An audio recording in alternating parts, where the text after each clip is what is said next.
കുറേ നാളായി ഒരു ലോങ് വീഡിയോ ഒക്കെ ഇട്ടിട്ട്. ഇങ്ങനെ ഷോർട്ട് വീഡിയോ ഒക്കെ ഇടാറുണ്ട്. അപ്പോൾ ഇന്ന് കുറച്ചൊരു ലോങ് വീഡിയോ ആയിക്കോട്ടെ എന്ന് വിചാരിച്ചു. നിങ്ങളെല്ലാവരും കാണൂലേ?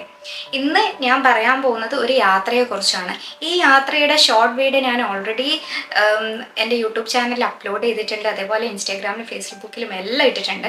അപ്പോൾ അത് കുറച്ച് വിശദീകരിച്ച് പറയാമെന്ന് വിചാരിച്ചു. വിശദീകരണമാണെന്നുണ്ടെങ്കിലും അത്ര വലിയ വീഡിയോ ഒന്നുമല്ല. അപ്പം എല്ലാവരും മുഴുവനായിട്ട് കാണണം.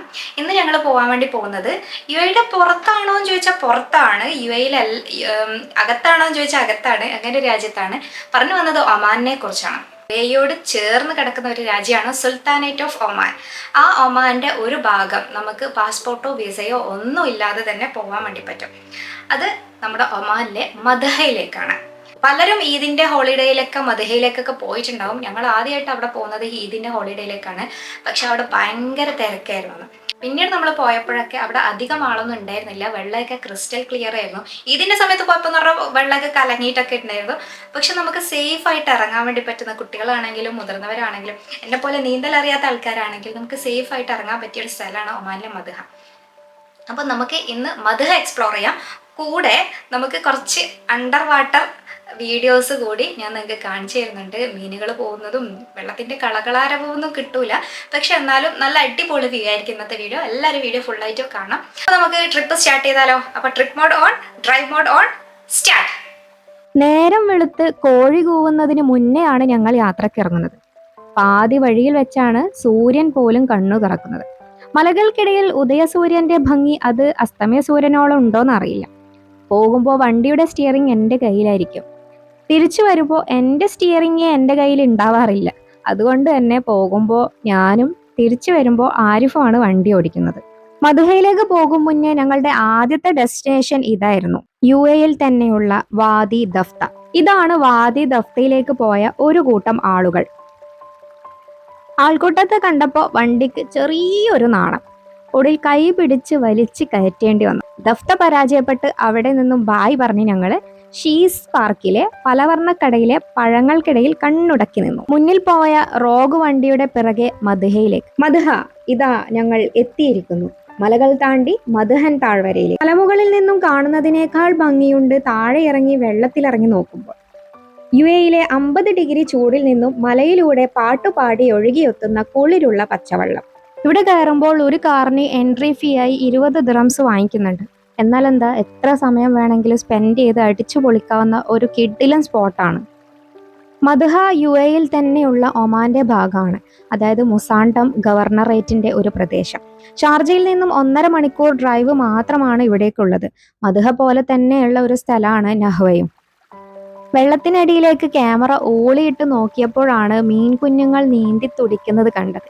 വെള്ളത്തിൽ മുങ്ങിപ്പോയാൽ കണ്ടുപിടിക്കാനായി ഫ്ലൂറസൻ കുപ്പായിട്ട് വന്ന ഈ താടിക്കാരനാണ് ഈ സ്ഥലത്തേക്ക് കൊണ്ടുവന്നത്. തണുത്ത വെള്ളത്തിലാണ് നിൽപ്പെങ്കിലും സൺ ടാൻ ഒരു രക്ഷയില്ല. ഞാൻ പറയാൻ മറന്നുപോയ കുറച്ച് കാര്യങ്ങളുണ്ട്. ഇത് മദ്ഹയിലാണെങ്കിലും ഈ ഒരു സ്പോട്ടിന് അൽസദ പിക്നിക് സ്പോട്ട് അല്ലെങ്കിൽ അൽസദ റിവർ വാദി എന്നൊക്കെയാണ് പേര്. ഗൂഗിൾ മാപ്പിൽ ഇതുപോലെ അടിച്ചാൽ തന്നെ കിട്ടും. ലൊക്കേഷൻ ഞാൻ ഡിസ്ക്രിപ്ഷൻ ബോക്സിൽ കൊടുക്കാം. പിന്നെ ഇവിടെ മൊബൈൽ നെറ്റ്വർക്ക് മാറി റോമിംഗ് ആവും. അതുകൊണ്ട് തന്നെ സിം വർക്ക് ചെയ്യണമെന്നില്ല. ഇത് ശരിക്കും നമ്മളെ മാഹി പോലെയുള്ള ഒരു സ്ഥലമാണ്. കേരളത്തിലാണെങ്കിലും പോണ്ടിച്ചേരിയുടെ ഭാഗം. കുട്ടികളെയൊക്കെ കൊണ്ടുവന്ന് ഫാമിലിയായി അടിച്ചു പൊളിക്കാൻ പറ്റിയ സ്ഥലമാണെങ്കിലും വെള്ളത്തിലെ ഉരുളൻ കല്ലുകൾക്ക് നല്ല വഴുക്കലുണ്ട്. അപ്പോൾ വളരെ സൂക്ഷിച്ചു വേണം ഇറങ്ങാൻ. നീന്തൽ അറിയുന്നവർക്ക് അണ്ടർ വാട്ടർ സ്വിമ്മിങ് ചെയ്ത് ഫോട്ടോസും വീഡിയോസും ഒക്കെ എടുക്കാൻ വേണ്ടി പറ്റും. ഒരു ഡൈവിംഗ് ക്ലാസ് കൂടി ഉണ്ടെങ്കിൽ പൊളി. വെള്ളത്തിലിറങ്ങി നീന്തി തുടിക്കുന്ന മീനുകളെ ഇതിലും ക്ലിയറായി സ്വപ്നത്തിൽ മാത്രം കാണാം. ഇടക്ക് പാമ്പിനെ കണ്ട പേടിക്കണ്ട, ഉമ്മ വെച്ചങ്ങ് പോയിക്കോളും. അത് നമ്മളെ ഒന്നും ചെയ്യില്ല. അരികിൽ ഒളിഞ്ഞിരിക്കുന്ന തവളയെ മാത്രമേ തിന്നുള്ളൂ. ഇതാ ഈ കാണുന്ന ചെറിയ മല കാണുമ്പോൾ ചെറുതായി തോന്നും. അവിടെ നിന്നും കരിങ്കൽ പടവുകളൊക്കെ ചവിട്ടി താഴേക്ക് ഇറങ്ങി വേണം വരാൻ. അടിതെറ്റിയാൽ ആനയും വീഴും. വെള്ളത്തിന് മുകളിൽ ചില മീനുകൾ ശവാസന ചെയ്യുന്നത് കാണാം. വെള്ളത്തിനടിയിൽ നല്ല ഭംഗിയുള്ള ചെറുതും വലുതുമായ ഒരുപാട് മീനുകളെയും കാണാം.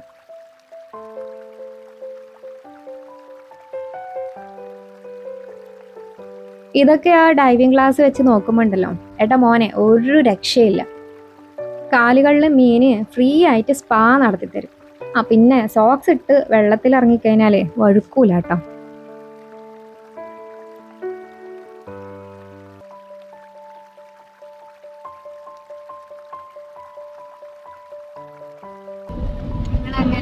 വെള്ളത്തിൽ നീന്തി തുടിച്ച് കഴിഞ്ഞ് ഡ്രസ്സൊക്കെ മാറ്റി ഫുഡ് കഴിക്കാൻ പോവാണ്.